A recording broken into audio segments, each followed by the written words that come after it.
This is how I learned to love my vagina. It's embarrassing because it's not politically correct. I know it should have happened. It should have happened in a bath, like with salt from the Dead Sea and Enya playing and me, loving my woman's health. But it didn't happen like that. And I know the whole story. I know vaginas are beautiful. Our self-hatred is only the internalized repression of the patriarchy. It isn't real. Pussies unite.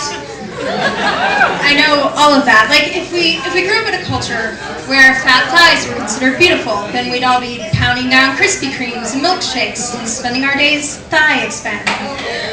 But we didn't grow up in that culture, and I hated my thighs, and I hated my vagina even more. I thought it was incredibly ugly.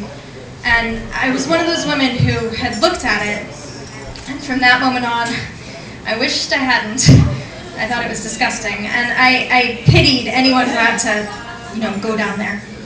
So, in order to survive, I started to imagine that there was something else between my legs.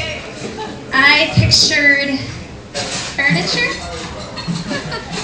Cozy futons with light cotton comforters and little velvet settees and leopard throw rugs, or pretty things. A silk handkerchief, or a quilted pot holder, or place settings. And I got so accustomed to this that I lost all memory of having a vagina. And whenever I had sex with a man, I would picture him inside like a faux mink muffler or a Chinese bowl.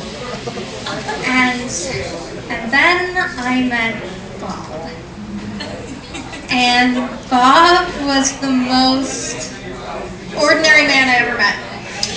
He was tall and thin and nondescript. He wore tan khaki clothes, and he didn't like spicy food or listen to Prince. And he had no interest in sexy lingerie. In the summer, he spent his time in the shade.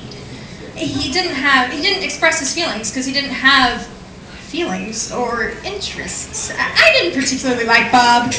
I would have missed him altogether if he hadn't picked up my change that I dropped on the deli floor. And when he handed me back my pennies and quarters, and his hands accidentally brushed mine, something happened. I went to bed with him. And that's when the miracle occurred. It turned out Bob loved vaginas. He was a connoisseur. He loved the way they felt, but he loved the way they smelled and the way they tasted. And most of all, he loved the way they looked. And the first time we had sex, he said, I have to look at you. And I said, I'm right here. And he said, no, you. I need to see you. And I said, turn on the light? Thinking he was like a weirdo and freaking out in the dark. And he did. And he said, okay, I'm ready. I'm ready to see you. And I said, I'm right here, waving. And then he started to undress me. Take this. Bob, what are you doing? Bob! And he said, I need to see you. I need to see you. And I said, no need. Just do it. But he wouldn't stop. So I held my breath,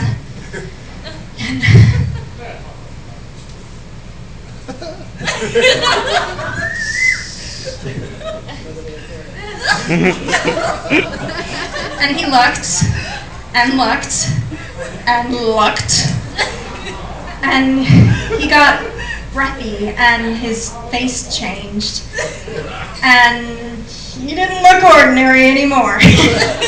He looked like a hungry beast. You are so beautiful, he said. You're elegant and deep and innocent. You saw that there? I said, It was just like he read my palm. Yeah, he said, I saw that there, and more. Well, he stayed looking for almost an hour, like he was surveying the moon or looking at a map or gazing into my eyes, but it was my vagina. And in the light, I watched him looking, and he was so genuinely excited, so peaceful and euphoric.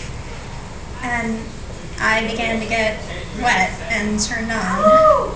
And I started to see myself the way he saw me, and I felt beautiful and delicious, like a great painting or a waterfall. And Bob wasn't afraid, he wasn't grossed out, and I started to swell, to feel proud. Began to love my vagina. And Bob lost himself there, and I was there with him, and we were gone.